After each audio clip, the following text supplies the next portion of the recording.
जय हिंद दोस्तों, त्यागी trading tips में आपका स्वागत है।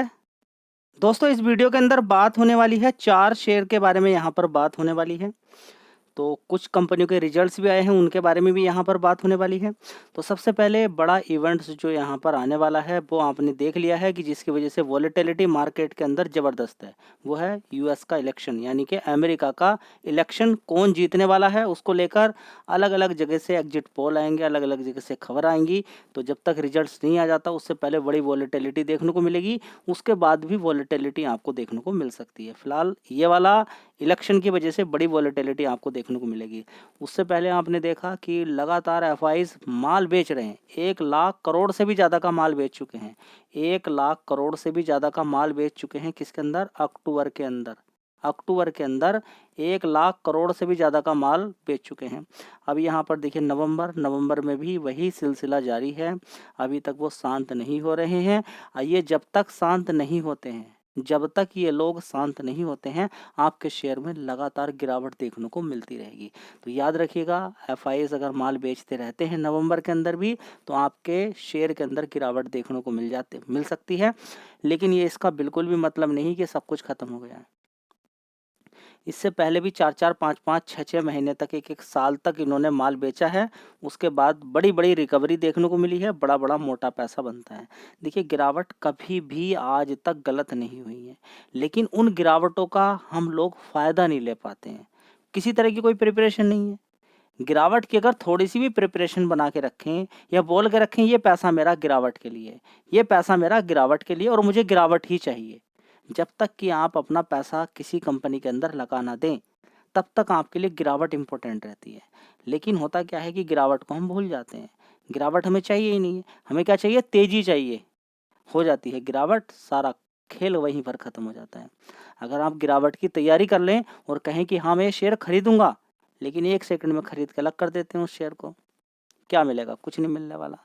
एक कॉन्फिडेंस भी तो नहीं आ पाएगा कि मैं स्टॉक मार्केट से पैसा कमा पाऊंगा क्या नहीं कमा पाऊंगा। आ पाएगा एक इस तरीके से करोगे तो 2 से 4 बार अगर नुकसान ले लेकर निकले आप टूट जाओगे।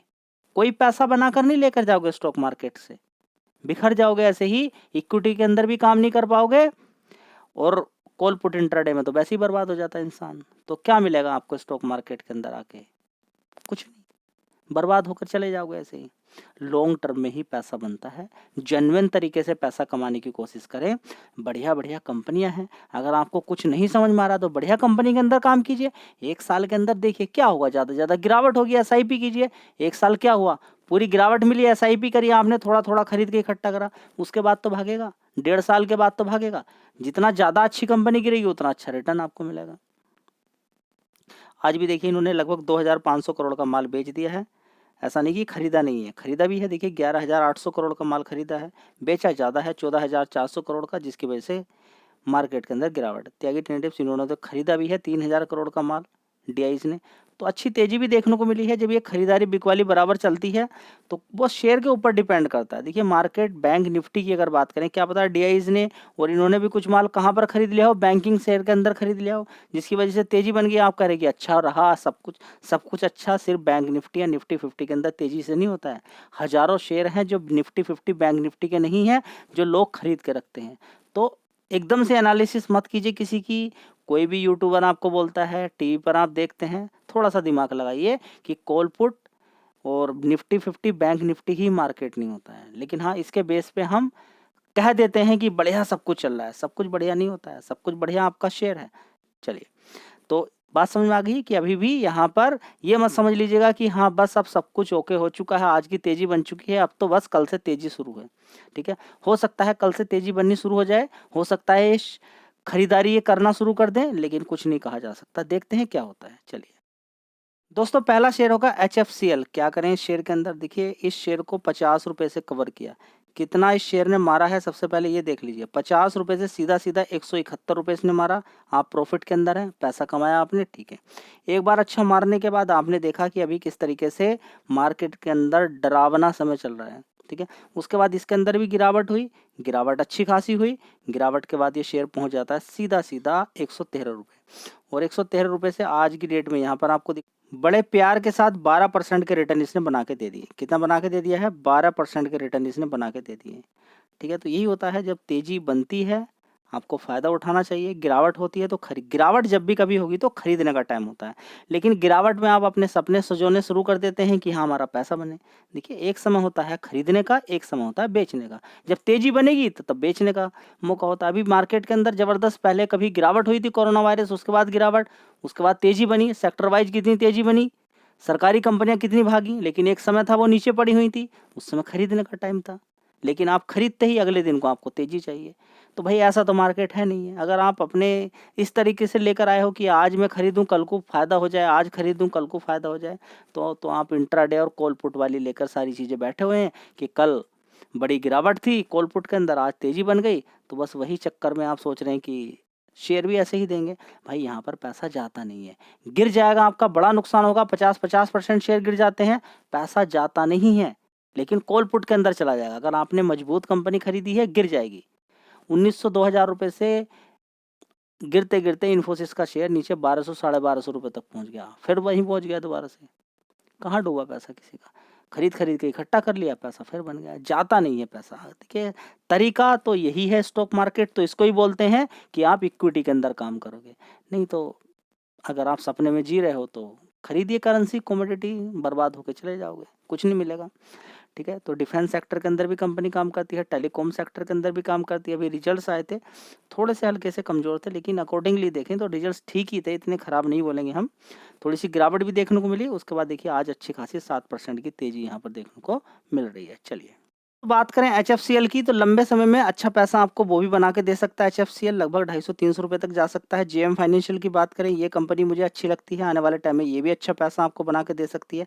फाइनेंशियल सेक्टर के अंदर अच्छी खासी तेजी थी, रिजल्ट्स तो उतने अच्छे नहीं आए हैं, लेकिन अकॉर्डिंगली देखें 13,000 करोड़ का मार्केट कैप है। एक क्वार्टर के रिजल्ट से हम कंपेयर भी नहीं कर सकते हैं कि कंपनी आगे अच्छा नहीं कर सकती। देखिए, रिजल्ट्स के अकॉर्डिंग एकदम रिसर्च मत कर लेना कि इस कंपनी के रिजल्ट्स नुकसान में गए हैं, नुकसान के बाद कंपनी प्रॉफिट में आ जाती है, और आप ऐसे समय पे जब अच्छी कंपनी नुकसान में जाती है या कमज़ोर रिजल्ट्स दिखाती है, उस समय खरीदने का मौका होता है। ये कब सीखोगे? जितनी जल्दी सीख जाओ उतना अच्छा है। हमेशा नुकसान वाला या फिर कमज़ोर रिजल्ट्स वाला, इसका मतलब या फिर नेगेटिव न्यूज़ किसी अच्छी कंपनी के अंदर आई है, वो एक खरीदने का मौका होता है, जो बड़े प्लेयर को मालूम है। ऐसी-ऐसी नेगेटिव न्यूज़ लेकर आते हैं जानकर, ठीक है? तो देखिए, इस शेयर के अंदर भी अच्छा पैसा आने वाले टाइम में आपको देखने को मिल सकता है। 70, 71, 72 रुपए से शेयर को कवर किया जा रहा है। ऊपर की साइड में कितना मारा था इसने? 168 रुपए। फिर ज़बरदस्त इसके अंदर अभी देखिए सारे शेयर के अंदर गिरावट थी, इसके अंदर भी गिरावट हुई। 140 नीचे की साइड में देखिए 134 रुपए तक गया। आज की डेट की अगर बात करें तो 142 रुपए ऊपर की तरफ मारा है। देखते हैं अब आगे आने वाले टाइम में कितना पैसा आपको और बना के दे सकता है। तो अगला शेयर है मज़गाँव डॉक। इस कंपनी के Q2 के रिजल्ट आ चुके हैं। एक्सपेक्टेशन बहुत ज़्यादा लोगों की रहती है कि रिजल्ट्स, देखिए फ्यूचर का देखते हैं लोग। अच्छा पैसा इसने ऑलरेडी बना के भी दे दिया है। देखिए एकदम ज़बरदस्त तेज़ी इसके अंदर बनी थी, वो लगभग 5-6-7% का रिटर्न भी दे रहा था 4,200 रुपये से। अब देखिए 4,187, ऊपर से बड़ी गिरावट इसके अंदर देखने को मिल गई है आज ही। तो जब रिजल्ट आते हैं इस तरह का एक्शन देखने को मिल जाता है। तो देखिए, इस कंपनी की अगर बात करें तो 84,000 करोड़ का मार्केट कैप कंपनी का, कितना 84,000 करोड़ का मार्केट कैप कंपनी का है।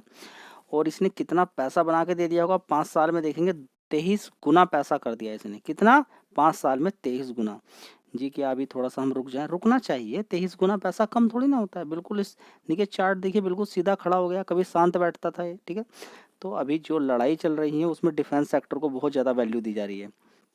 लेकिन एक बात याद भी रख लीजिएगा, जब 2 देश लड़ाई करते हैं और इतना बड़ा-बड़ा नुकसान होता है, तो हर कोई लड़ाई से डरता भी है।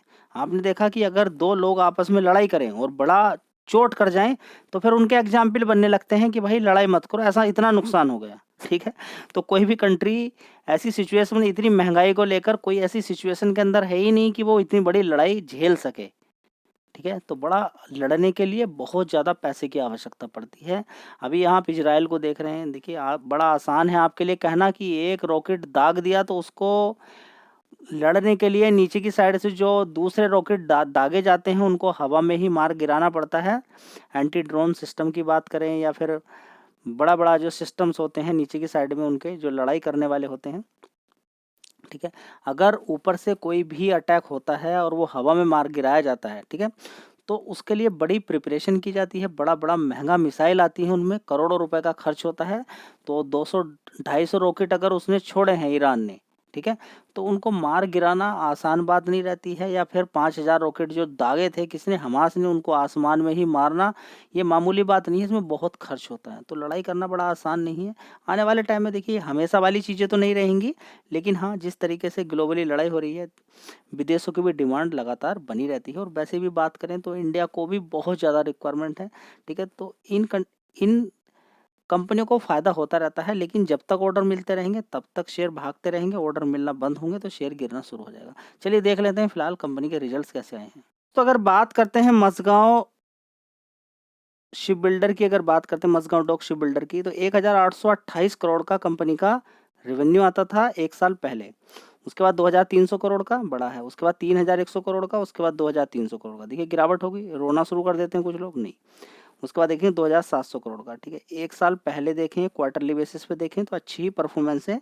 रेवेन्यू वाइज देखें परफॉर्मेंस अच्छी ही है, लेकिन ऑपरेटिंग प्रॉफिट देखेंगे, देखिए तो ऑपरेटिंग प्रॉफिट पे यहाँ पर बादल मंडरा गए हैं। 511 करोड़ का, उससे पहले 642 था, 524 था, 539 करोड़ का था, उससे पहले 177 करोड़ था। ईयर ऑन ईयर बेसिस पे अगर हम देखते हैं तो ठीक ही परफॉर्मेंस है, ठीक है। देखिए परफॉर्मेंस तो खराब नहीं बोल सकते हैं, पहले की अगर परफॉर्मेंस पिछले क्वार्टर्स की अगर देखते हैं तो उनके मुकाबले ठीक है। ऑपरेटिंग प्रॉफिट 19% का खराब नहीं होता है, लेकिन इनकी कंपेयर में देखें तो थोड़ा सा यहाँ पर दिक्कत हो सकती है। लेकिन पहले तो सिंगल डिजिट में होता था, अभी डबल डिजिट में है। 19-20% का मार्जिन भी ठीक ही है। रिजल्ट्स तो यहाँ पर एकदम खराब नहीं बोल सकते क्योंकि शेयर ऊपर है तो एक्सपेक्टेशन बहुत ज़्यादा रहती है। प्रॉफिट देखेंगे 585 करोड़ का है, उससे पहले 686 करोड़ का था, उससे पहले 663, उससे पहले 627 करोड़ का, उससे पहले 333 करोड़ का था, ठीक है। तो देखिए गिरावट हुई है, लेकिन उतनी ज़्यादा प्रॉफिट के अंदर गिरावट नहीं है, लेकिन शेयर आसमान में है तो एक्सपेक्टेशन ज़्यादा ही रहती है। तो हो सकता है कि गिरावट भी देखने को मिल जाए कल, या फिर थोड़ा बहुत तेज़ी, या फिर यहीं पर रुक जाए। फिलहाल रिजल्ट्स तो देखेंगे तो ठीक ही हैं, रिजल्ट्स इतना ख़राब नहीं बोल सकते हैं। लेकिन अगर हम देखें जितनी तेज़ी बनी है 5 साल में, उसके अकॉर्डिंग अगर देखते हैं तो प्रॉफिट बढ़कर आना चाहिए, तभी शेयर ऊपर रुकेगा, नहीं तो गिर जाएगा। चलिए, कंपनी है इंडियन एनर्जी एक्सचेंज लिमिटेड। क्या करें इसके अंदर, देखिए शेयर के अंदर ज़बरदस्त, सबसे पहले तो बोनस मिला था, 4 शेयर हो गए थे, 1 शेयर के बदले में 3 शेयर मिले थे। उसके बाद ये शेयर एडजस्ट हो गया, गिरावट हो जाती है। मोनोपोली टाइप बिजनेस था, अचानक ही सरकार इस पर शिकंजा कस देती है कि हम मार्केट कपलिंग के बारे में सोच रहे हैं, ठीक है। तो उसके बाद यहाँ पर क्या होता है कि देखिए इस कंपनी का जो मोनोपोली है, अब ये डिसाइड करती है इलेक्ट्रिसिटी के प्राइस को, यही डिसाइड करती है कि कहाँ पर कितना प्राइस रहेगा। लेकिन अभी अगर वो चीज़ें हट जाती हैं, ख़त्म कुछ नहीं होने वाला, काम फिर भी चलता रहेगा इस कंपनी का, ठीक है। लेकिन क्या है, जो अभी इस कंपनी का मोनोपोली था वो कब्जा किस पर हो जाएगा, सरकार का कब्जा हो जाएगा। तो दिक्कत उसी की चल रही है। फिलहाल तो देखिए नीचे की साइड में 120 रुपये तक पहुंच गया था, ऊपर की साइड में अच्छा खासा इसने तेज़ी दिखाई और 52 वीक हाई कितना लगा दिया, 244 रुपये के आसपास इसने लगा दिया। उसके बाद से देखिए अच्छी खासी गिरावट ही देखने को यहाँ पर मिल रही है। देखिए अच्छी खासी तेज़ी बनी थी, और तेज़ी के बाद देखिए अब अच्छी खासी करेक्शन भी यहाँ पर देखने को मिल रहा है। तो करेक्शन अच्छा ही होता है। मार्केट कैप 15,000 करोड़ का है। रिजल्ट्स कंपनी के देखने योग्य हैं, अच्छे रिजल्ट्स हैं। चलिए एक बार रिजल्ट्स के बारे में देख लेते हैं ताकि एक आइडिया भी आपको मिल जाए। दोस्तों एक साल पहले अगर देखते हैं 109 करोड़ का इस कंपनी का रेवेन्यू आता था, उसके बाद 115 करोड़, उसके बाद 121, 124 करोड़, और अभी देखेंगे 139 करोड़। बहुत अच्छा है। कंपनी का ऑपरेटिंग प्रॉफिट मार्जिन परसेंटेज देखिए 86%, यानी कि सारा पैसा बचा ही लेती है कंपनी, यानी कि खर्चा बहुत कम है। प्रॉफिट देखिए 106 करोड़ का, 3 डिजिट में काफ़ी समय से नहीं आ रहा था। उससे पहले तो देखेंगे काफ़ी समय से 3 डिजिट में नहीं आया, ठीक है। तो अभी कहेंगे कि 83 करोड़, 89 करोड़, 95 करोड़, 93 करोड़, 106 करोड़, थोड़ा थोड़ा प्रॉफिट ऊपर की तरफ भी बढ़ रहा है। बात करें कंपनी के, डेट फ्री कंपनी है, 926 करोड़ का रिजर्व है कंपनी के पास, और कर्ज सिर्फ 8 करोड़ का है, जो कि एक झटके में सारा कर्ज खत्म किया जा सकता है। तो कंपनी में कोई दिक्कत नहीं कर्ज को लेके, कंपनी का बिजनेस भी ठीक ही है, मोनोपोली टाइप कंपनी का भी है। आगे सरकार अगर कुछ करती है तो फिर शेयर के अंदर थोड़ा सा यहाँ पर उठक-पटक देखने को मिल सकती है। फिलहाल देखेंगे कुछ भी करे, अभी अगर इसी तरह का प्रॉफिट अगर बढ़ता रहेगा, प्रॉफिट पे कोई असर नहीं पड़ता है, तब फिर शेयर रुकेगा, ऐसा नहीं कि एकदम खत्म हो जाएगा। चलिए दोस्तों अगली कंपनी है अदानी बिल्मर। क्या करें इसके अंदर, देखिए शानदार कंपनी है अदानी बिल्मर, लेकिन अभी गिरी हुई है, ठीक है। तो इसका फ़ायदा आप उठा सकते हैं, लेकिन ये नहीं कि ह्यूज क्वांटिटी भर भर के मार रहे हैं। गिरावट वाला शेयर है, एसआईपी करेंगे तो जितनी ज़्यादा गिरावट होगी उतना ही आने वाले टाइम में आनंद आपको मिलने वाला है। ये गिरावटें हैं, आगे आने वाले टाइम में देखिए बार बार यही होता है। जब टाटा पावर के अंदर बड़ी गिरावट देखने को मिली थी हिंडनबर्ग रिपोर्ट के बाद, उसके बाद हुआ क्या था, वो शेयर 137 रुपये तक पहुंच गया। उसके बाद ज़बरदस्त उसके अंदर तेज़ी बनी, ठीक है। तो बात करें, देखिए खाने वाले तेल की बात करें या और दूसरे आइटम्स की बात करें, अदानी बिल्डर अच्छा अपना प्रोडक्ट के साथ आगे मार्केट में बढ़ा हुआ है। धीरे धीरे कंपनी के रिजल्ट्स भी आपने देखे कि अच्छा खासा प्रॉफिट ही कंपनी ने दिखाया है। फिलहाल अभी देखिए गिरावट है, अब देखते हैं कि फिर दोबारा से रिकवरी कब होती है। लेकिन ऐसे शेयर के अंदर जब तेज़ी बनती है तो 1-2 दिन 3 दिन के अंदर ही तेज़ी बन जाती है। फिर लेकर निकलिए, या तो तेज़ी और बड़ी तेज़ी बनेगी या फिर लेकर निकल जाइए, फिर मौका ही नहीं मिलेगा। ये चलता रहता है, ठीक है। इसके अलावा काफ़ी सारे शेयर्स हैं, नेक्स्ट वीडियो में कवर करते हैं। तब तक के लिए जय हिंद, वंदे मातरम।